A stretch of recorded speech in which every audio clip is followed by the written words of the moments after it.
অভিশাপ দেওয়া কেমন কাজ? কেউ জুলুম করলে তাকে অভিশাপ দেওয়া যাবে কি না? অভিশাপ দেওয়া এটা মৌলিকভাবে সাধারণভাবে কোনো ভালো কাজ নয়। নবী করিম সাল্লাল্লাহু আলাইহি ওয়াসাল্লাম বলেছেন, ইমানদার কখনো কথায়, কথায় গালমন্দ এবং অভিসম্পাতকারী এটা হতে পারে না। অর্থাৎ ইমানদারের এটি স্বভাব হতে পারে না।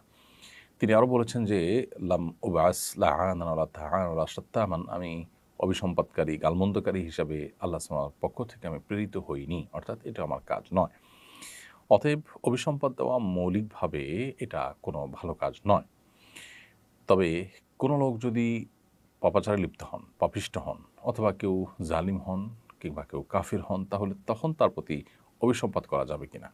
এর উত্তর হলো যে, সাধারণ এবং আপনার জেনারেলি তাদের প্রতি অভিসম্পাত করতে কোনো অসুবিধা নেই। অর্থাৎ যারা অত্যাচারী, যারা জালিম মানুষের প্রতি জুলুম করছেন, তাদের প্রতি কমন এবং সাধারণভাবে অভিসম্পাত করতে কোনো অসুবিধা নেই। কারণ কোরআনে কারিমে আল্লাহ তাআলা বলেছেন, আলা লা'নাতুল্লাহি আলা যালিমিন। জেনে রাখো যে আল্লাহর লাআনত এবং অভিসম্পাত জালিমদের উপর পতিত হবে। অর্থাৎ যারাই জালিম, যারাই জুলুমে লিপ্ত, এই অভিসম্পাত তাদের জন্যই প্রযোজ্য হবে। এভাবে জেনারেলি জালিমদের প্রতি অভিসম্পাতের কথা বলা যাবে। অর্থাৎ তাদের জন্য বদদোয়া করা যাবে, অভিসম্পাত করা যাবে সাধারণভাবে।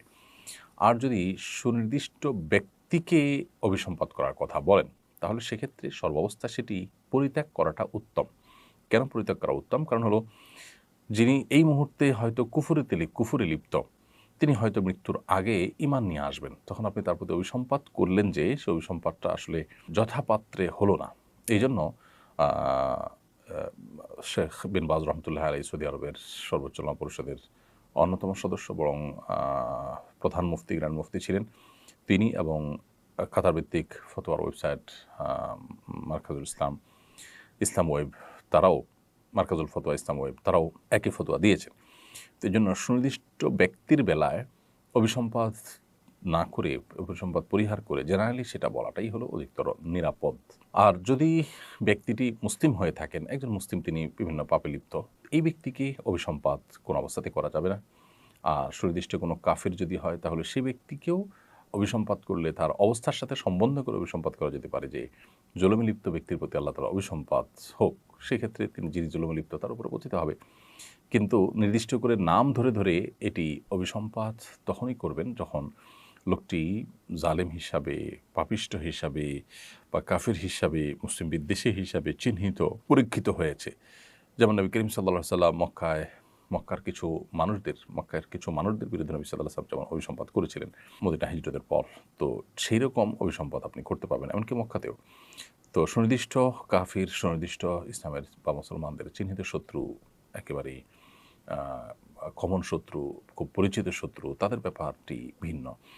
অনেক উলামা বলেছেন যে, নবী করিম সাল্লাল্লাহু আলাইহি ওয়াসাল্লাম ওহীর মাধ্যমে যেহেতু জানতে পেরেছেন এই লোকগুলোর ঈমান নসিব হবে না, সেজন্য তিনি তাদের জন্য ব্যক্তি বিশেষের প্রতি অভিসম্পাত করেছেন। আমরা যদি সেটা জানার সুযোগ নেই, সো আমরা এটা করব না।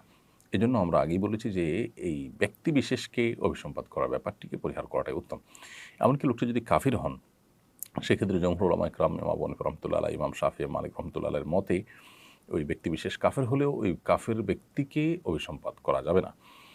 কারণ কোরআন কারিমে আল্লাহ বলেছেন, ইন্নাল্লাযিনা কাফারু ওয়া মাতু ওয়া হুম কুফফার, যে ব্যক্তি কুফরি করেছে এবং কুফরি অবস্থায় তার মৃত্যু হয়েছে, উলাইকা আলাইহিম লানাতুল্লাহি ওয়াল মালাইকাতি ওয়ান নাসি আজমাইন, সে ব্যক্তিদের প্রতি আল্লাহ, ফেরেশতা এবং সকল মানুষদের অভিসম্পাত পতিত হয়। তাহলে সেক্ষেত্রে এখানে অভিসম্পাত পতিত হবে ওই ব্যক্তিদের উপর যাদের মধ্যে এই বিষয় রয়েছে যে তারা মৃত্যুও হয়েছে কুফরের উপরে। তো খোলাসা কথা হলো, সাধারণভাবে জালিমদের প্রতি অভিসম্পাত করতে কোনো অসুবিধা নেই, কোরআনে স্বয়ং করা হয়েছে। ব্যক্তিবিশেষকে অভিসম্পাত করার পরে যদি মুসলমান পাপিষ্ঠ হয়, তার প্রতি অভিসম্পাত করা যাবে না। আর যে কাফের পাপিষ্ঠ হয়, অনেক ওলামাদের মতে করা যাবে, অনেকের মতে করা যাবে তখনই যখন সে চিহ্নিত ইসলাম বিদ্বেষী হবে, তবে অনেকে নিষেধ করেছেন। বেশিরভাগ ইমামগণই ব্যক্তিবিশেষ কাফের হলে তার প্রতি অভিসম্পাত করতে নিষেধ করেছেন।